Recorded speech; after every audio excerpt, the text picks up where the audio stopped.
I'm Natasha Kirchuk, and thanks for joining us from our studios in Israel. Coming up in today's newscast, 3 Israelis have been injured in a car attack in Amsterdam. Israel is outraged with the UN following a shocking discovery in the Gaza Strip, and we'll reveal which Israeli shows are beginning to take over worldwide television. Stay tuned for the latest news in Israel.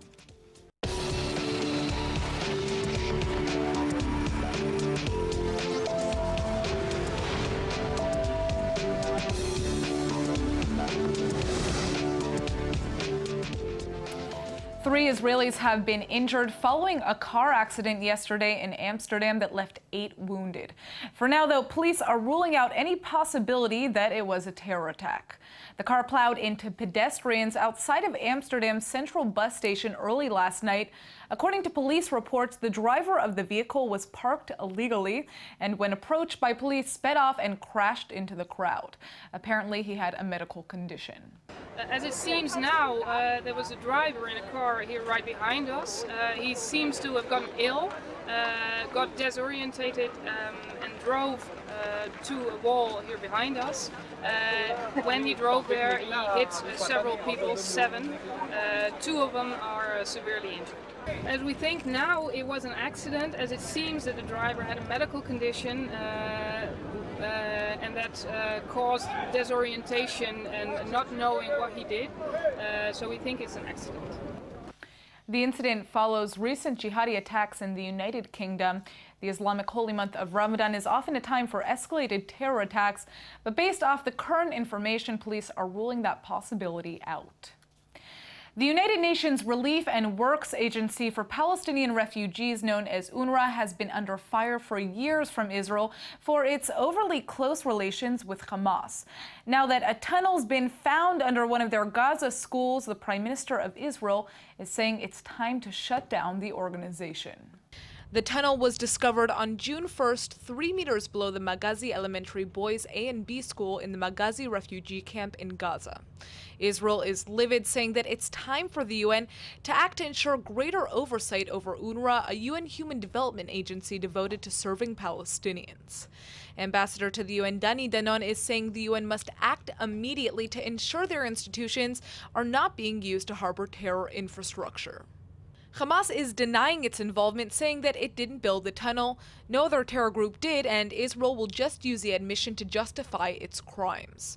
UNRWA has long drawn criticism from Israel for running Palestinian schools that utilize anti-Semitic and jihadist teaching materials. Reportedly, Israeli Prime Minister Benjamin Netanyahu has told U.S. Ambassador to the UN Nikki Haley that the time has come to shut down UNRWA. The UN organization denies having any knowledge about the construction of the tunnels and says that their organization's mandate can only be altered by UN General Assembly vote. This may be a chance for Haley to prove her pro-Israel credentials. Joining us today in the studio is Knesset member Shannon Hoskins, who sat on the Committee for Foreign Affairs to discuss UNRWA and Israel's renewed diplomatic ties with Africa. Thank you so much for coming in. Thank you.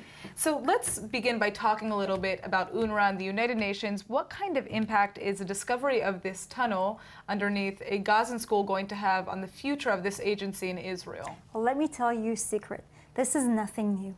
We've got years and years of documentation where they are hiding under hospitals, weapons and missiles. In schools, they have entrance to tunnels. Everything, and even some of their employees are activists in Hamas. So these news are old news. We've known that before.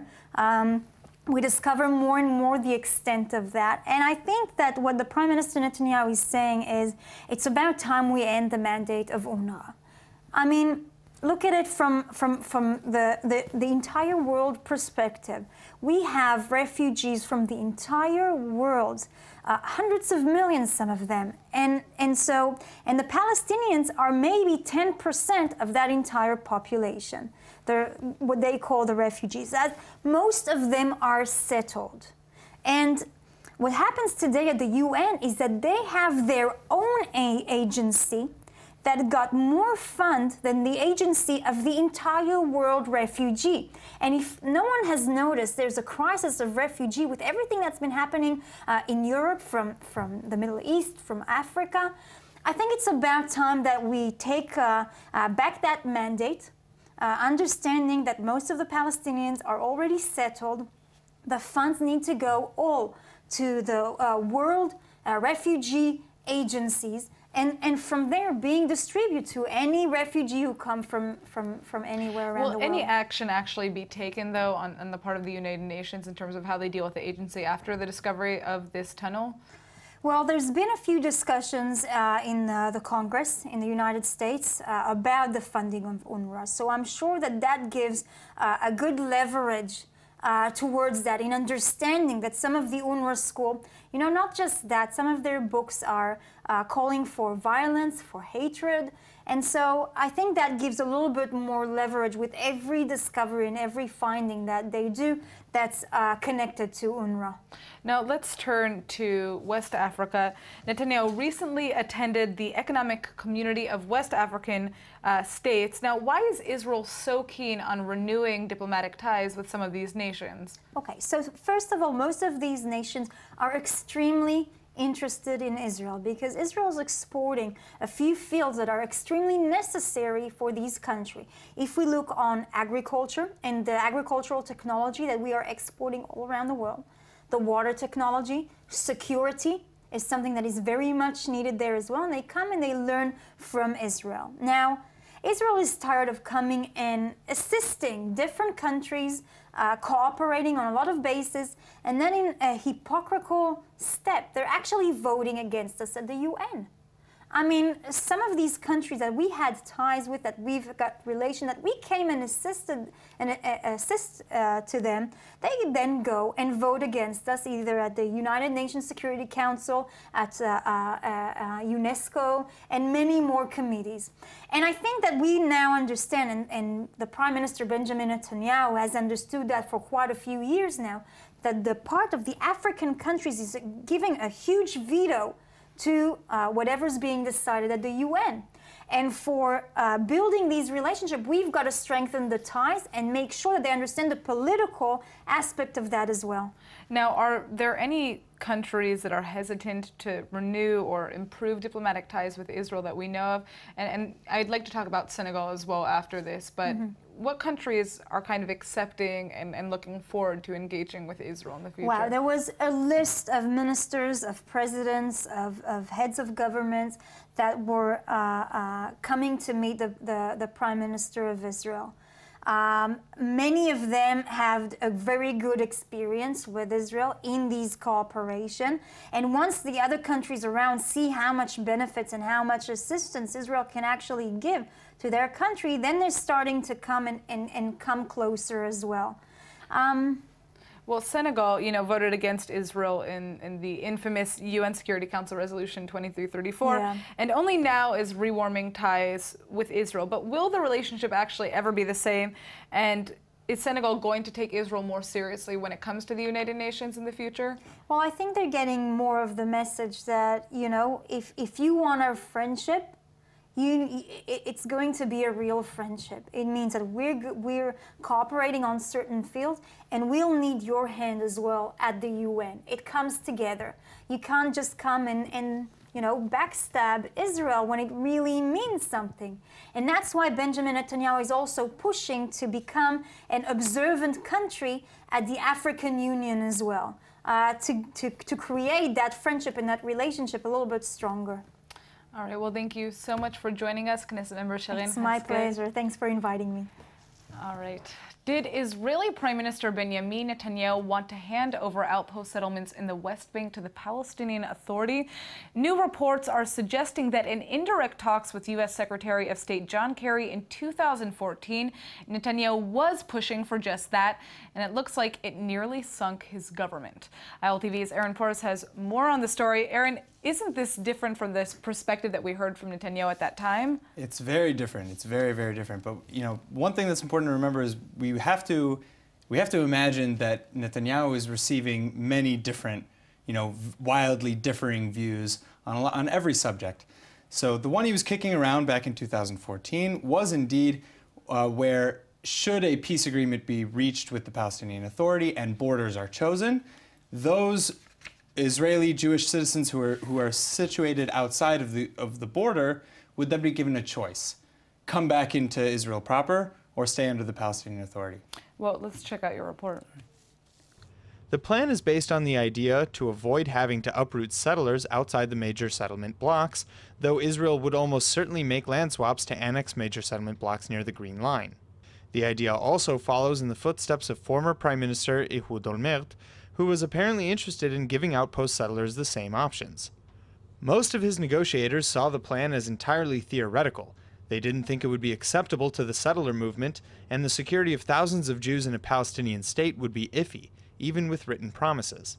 They were right to be concerned about the plan's political viability, too. When then-Economy Minister Naftali Bennett and his Jewish Home Party found out about the proposal, they threatened to leave the government and sink the coalition. Likely, some of the Likud party's right-wing members would have joined them in the walkout. In the end, Netanyahu withdrew his demand. It's unclear if Kerry's document is being utilized by United States President Donald Trump in his current push for direct talks or not. One of the first arguments Israel makes against the PA for the failure to secure peace negotiations is the fact that the PA pays for, encourages, and incites terrorism. Well, now a group of bereaved families is calling out the government to do something about it, and ILTV's Aaron Porras is still with us to fill us in on the details. Thank you so much. Yeah, so basically, the bill, which passed its first reading in the Knesset today, it has two more. The second of three is scheduled for this Wednesday. And essentially what the bill calls for is the removal, the deduction from taxes that are collected by Israel and passed on to the PA, the deduction of what would have gone to terrorists from that sum. Interesting. So we're talking about 1 billion shekels annually, or nearly $285 million. That goes just to terrorists from the PA every year. Let's check out your report.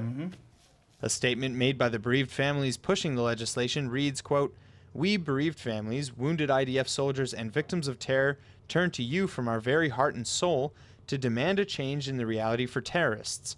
The State of Israel transfers significant funds each month to the Palestinian Authority. This is taxpayer money collected by the state and transferred to the PA each month. The PA funds terrorists with blood on their hands and supports terror proudly, transparently, and publicly. For the Palestinians, it incites them to murder, and for us, it's an obstacle to peace because how can we make peace with someone who encourages murder?" End quote. Yesh Atid MK Elazar Stern, who proposed the bill, said the payment system must be stopped not only because it is immoral, but also because it's an obstacle to peace on both sides. Israel's recent reconciliation with Turkey came at what some saw as a steep cost, but it looks like it's paying off when it comes to NATO.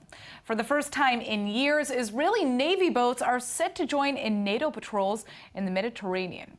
Since the Mavi Marmara incident in 2010, Turkey has used its position as a NATO member to block Israeli participation in many NATO activities. And that's not all. Now that Turkey is moving back on its anti-Israel stance within the alliance, NATO Secretary General Jens Stoltenberg is announcing the opening of an Israeli office at NATO headquarters in Brussels, Belgium. Stoltenberg will visit Israel in the next few months to meet with Prime Minister Netanyahu, Defense Minister Avigdor Lieberman, and IDF Chief of Staff Gadi Eisenkot. Now, NATO has a lot to learn from Israel's experience in counterterrorism and sophisticated intelligence network, especially now that jihadist attacks in Western Europe are happening so frequently. Israeli Education Minister Naftali Bennett has a plan he says will keep politics out of university classrooms. But university administrators are saying it could undermine academic freedom. ILTV correspondent Max Keisler is here with more on the story. Max, tell us more. I gotta say, this is a culture war.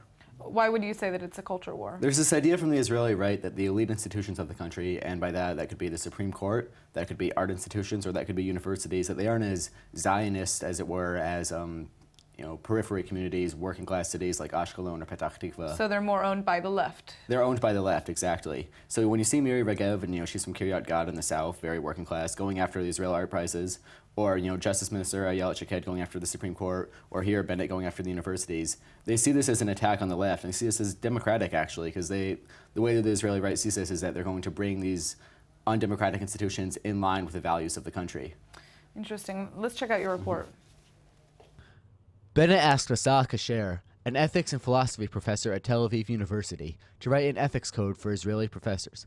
Kasher is no stranger to this kind of work. He's the author of the Israeli Defense Forces Code of Conduct. His ethics code calls for universities to establish a unit to monitor political activity from professors and instructors and respond to student complaints and inquiries on their professors' political activities. Many Israeli students have complained of extremist professors promoting anti-Zionist ideologies in the classroom and punishing students who openly disagree with them with bad grades. The code forbids academics from participating in or calling for academic boycotts of Israel, and it also forbids lecturers from discussing their political beliefs in the classroom under threat of disciplinary citations. But according to the Committee of University Heads, the proposed code infringes on academic freedom in the most serious and fundamental way. Many of its clauses deal with academic matters and teaching. They're saying it undermines university autonomy and violates Israeli law. The Education Minister's office says that it's unacceptable that students are afraid to express their opinions in class for fear of their grades, or that lecturers call for a boycott of the institution where they teach. They say the framework is above politics. The Pride Parade in Tel Aviv was this weekend, and over 100,000 people flocked from all over the world to the largest LGBTQ Pride event in all of the Middle East and Asia. The parade happens every year, and for weeks before, the beachfront city of Tel Aviv is awash in rainbow flags. On Friday, the streets were full of dancers grooving to Israeli-style trance and deep house music, brightly colored floats, and of course, costume participants. For some, it was a time to party, but for others, it was deeply political. I'm here to support the gay community in Israel. We're here to party and to celebrate with them their freedom in Israel. And we're hoping they're going to the right direction and have more privileges in the country. We need to show ourselves, and we also need to fight for others to feel like they can show themselves too, to empower everyone around us. Although same-sex marriages and civil marriages in general are not allowed in Israel, Israeli law recognizes same-sex marriages performed abroad. Same-sex couples can access almost all of the benefits and rights of a legal marriage as unregistered cohabitants. 3/4 of Israelis, including almost half of religious Zionists, support same-sex marriage. Now, I'm so excited about who we have in our studio today. Our next guest is an artist who spends his time documenting African wildlife through art, and he may now end up becoming the Wildlife Artist of the Year now that he's a finalist for the David Shepard Wildlife Foundation Award. Ralph Resnick, thank you so much for coming in. Hi. So this is very interesting to me. How long have you been creating art that focuses on wildlife? All of my life. From a small child, when I grew up, my parents used to take us to the Kruger National Park in South Africa. So you're from South Africa? From South Africa. All right. So I'm already understanding the origins of this love for wildlife. So the Kruger National Park is probably about the same size as Israel, if not a bit bigger. It's amazing. I've been there actually myself. Okay. I loved it. And we used to be there once every 6 weeks. My dad was a pharmacist. His hobby was wildlife photography. And we used to go, and when I was a small child, I didn't have a camera like my dad, so I asked my parents for pencil and paper, and that's when they found out that I have some kind of gift. Now, what kind, I mean, obviously you're focusing on wildlife, but are there specific animals of interest that you focus on? I understand that you also use black and white. Why that choice? Okay, so the black and white is actually an interesting story. As I said in the beginning, I was sketching with pencil and paper. Right. My dad had all his cameras. Later on, I was allowed to use a camera, but I only had a black and white darkroom. Okay. So pencil sketches in black and white. I then started combining sketches with photography. And then after I started researching, the most important thing is that animals do not see the world in color as we do. Right. Animals see the world in monochrome. So I decided that I'm going to try and interpret the animals the way they see each other. And I add a little bit of color here and there just to give a connection between us and what I see in my mind. That's very interesting. Now, and I mean, I think that that's probably what makes your artwork stand out from the typical drawings that we see of wildlife in mainstream art. But let's, I understand that you now have an exhibit that's here in Tel Aviv. Yes. How did you end up in Tel Aviv, first of all? Okay. And I know that's probably a big question in of itself. And how kind of what was it like to translate this artwork of you know, safari wildlife to Israel, where we do have the Ramat Gan safari, but it's definitely not the same range of wildlife that you would see in South Africa. So I have continued to paint all of my life. When I have a chance, I always try and get back to South Africa to go and visit the Kruger and to sketch and paint again. Every painting that I do, I take it to a guy in Tel Aviv who scans them for me at a particular kind of resolution so they can be reproduced if ever I need.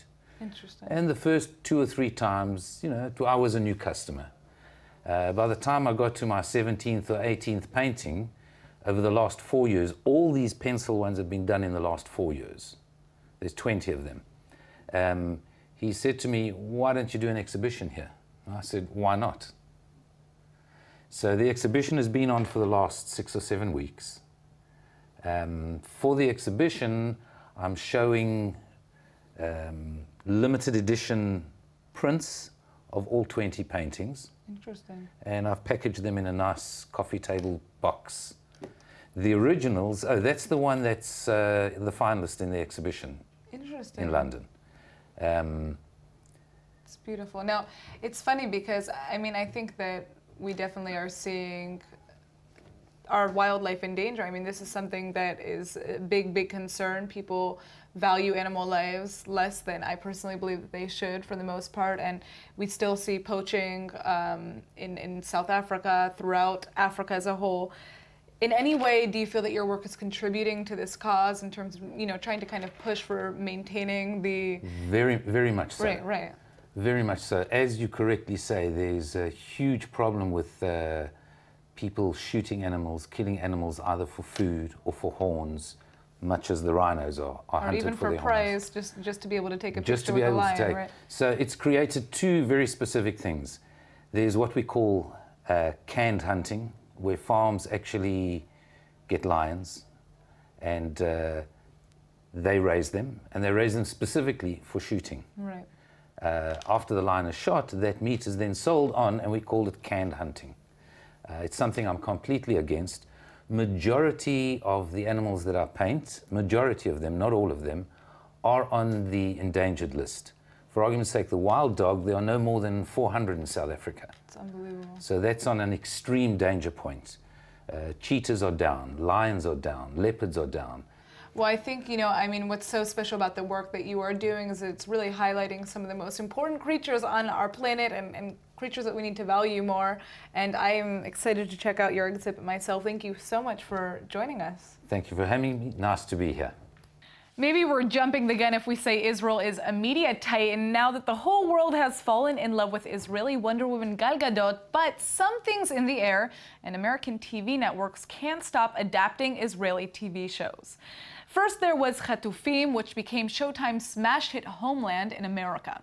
Then Fauda got picked up by Netflix, and its intense and yet nuanced portrayal of counterterrorism and counter-terrorist operations and terrorist groups struck a chord with audiences worldwide. Now, Euphoria, an Israeli drama about sexy drug-using at-risk teens, is getting picked up by HBO. According to Israeli TV producer Chagai Levi, who's worked for Showtime and HBO, Hollywood increasingly sees Israel as a laboratory. In a small country with a domestic audience of around 8 million, Israeli TV companies need international adaptations to keep their companies profitable. Fortunately, the emotional, fast-paced style of Israeli TV is resonating with audiences in America and worldwide, so keep your eye out for the next Israeli smash hit. Enroll in eTeacher's online Hebrew courses and quickly discover that it creates the deepest connection to Israel that you could ever imagine. And now for our Hebrew word of the day. Thousands of Israelis and people from all over the world came to Tel Aviv this past weekend to demonstrate with the LGBTQ community in the city's annual Pride Parade.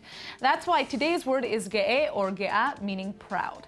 Saying you're ge'eh about something or someone in your life should be a daily task. And at least in Israel, while we're not perfect, it's easy to find a lot to be ge'eh about. I, for example, am ge'ah that an Israeli Wonder Woman is kicking so much butt in the box office. I'm ge'ah of ILTV and all of the hard work work we do. And I'm Gea of my adorable little puppy for not peeing on my floors anymore, usually. Just bear in mind that Gava, or pride, is a double-edged sword. While it's important to find things to be Gea about, it's also important to be humble. All right, let's go ahead and take a look at the weather forecast. Tonight will be partly cloudy with a low of 70 or 21 degrees Celsius. Tomorrow you can expect no significant changes with a high of 82 or 27 degrees Celsius. All right, that's it for today's news. Today's exchange rate is 3.53 shekels to the American dollar. Remember to sign up for our daily newsletter at iltv.tv. I'm Natasha Kirchuk, and thanks for watching.